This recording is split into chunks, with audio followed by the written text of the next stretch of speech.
Then there's a lot of practical things we'll also talk about. You know, from the practical standpoint, you need to know how to interview people. You need to understand sales. Sales is not a dirty word. Sales is motivation.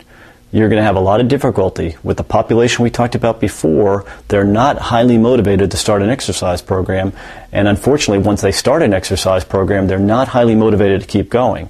So sales and motivation work hand in hand to get people involved in the exercise process and to keep them going. And we will teach you sales and motivation techniques to help assist you with that endeavor. You also understand how to market yourself, because if you don't know how to market, you're not going to be successful as a trainer. Please understand, you could be the world's greatest personal trainer. You could master every technique that we have in this IFPA certification course. But if you don't know how to sell yourself, if you don't know how to market yourself, and you don't know how to motivate people, you're not going to make any money at the process. So we're going to help you with that process too.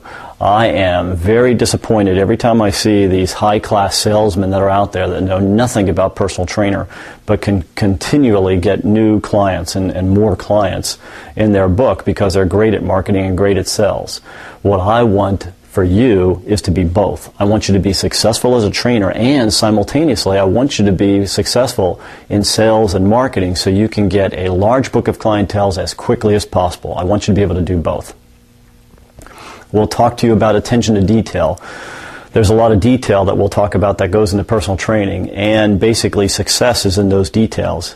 If you do not have great attention to detail, a lot of things are going to fall through the cracks that will be very detrimental for your client's health and welfare, and detrimental for your career. I can't teach you how to be sincere. I can't teach you how to be compassionate. I can't teach you how to be dedicated to the fitness profession. But throughout the course, you're going to learn what those things mean. And hopefully you'll adapt them to your own personality, because a lot of those things that I just mentioned, I would much rather have somebody that knows absolutely nothing about exercise science or exercise physiology, but was willing to be sincere, compassionate, and dedicated. Because if I get that, then I can make a great personal trainer. So I sincerely hope you're one of those people that are willing to have the sincerity, the compassion, and dedication to be an expert at your craft. My own formula for success was always to do the best job I could for everybody I come in contact with. And if that's your philosophy, if you plan on doing that, then welcome to the team, because we need people like you.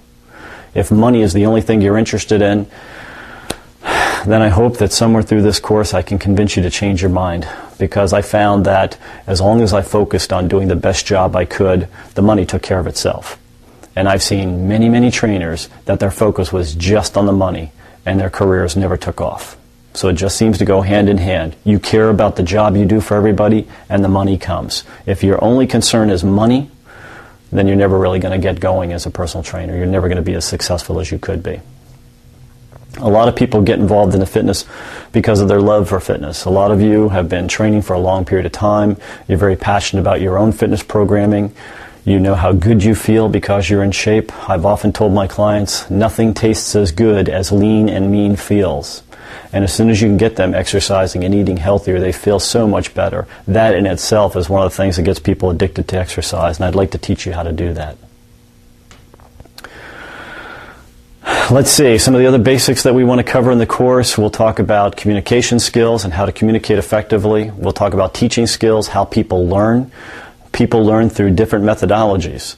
What we want to do is teach you the psychology behind learning and motivation, so that you'll learn not only how to teach effectively to people, because part of what you get paid for as a personal trainer is how to teach. Part of what you get paid for is how to communicate. Part of what you get paid for is how you motivate people. Part of what you get paid for is how you supervise their workouts, not just the workout itself, but also what takes place outside the training itself, all the program design, exercise prescription, the fitness management, exercise management that you go through. And then we're also going to teach you a lot about his exercise technique. Unfortunately, if you're one of those people that has gained all your knowledge out of Muscle and Fiction magazine, chances are you don't really have a really good handle on proper exercise technique. Too many people in the gyms have learned poor technique through osmosis. One guy teaches the next guy, teaches the next guy, teaches the next guy, and they've all been taught improperly. So what we're also going to do in our courses is teach you proper exercise technique. We're going to teach you the anatomy that you need to know to understand how the muscles function. We're going to teach you biomechanics, proper lifting technique, proper strength training technique, proper flexibility technique. We're going to teach you proper technique so you can do it right. The difference between doing an exercise correctly and incorrectly is the difference between getting 100% of the benefit from an exercise or ending up hurting somebody as a result of it.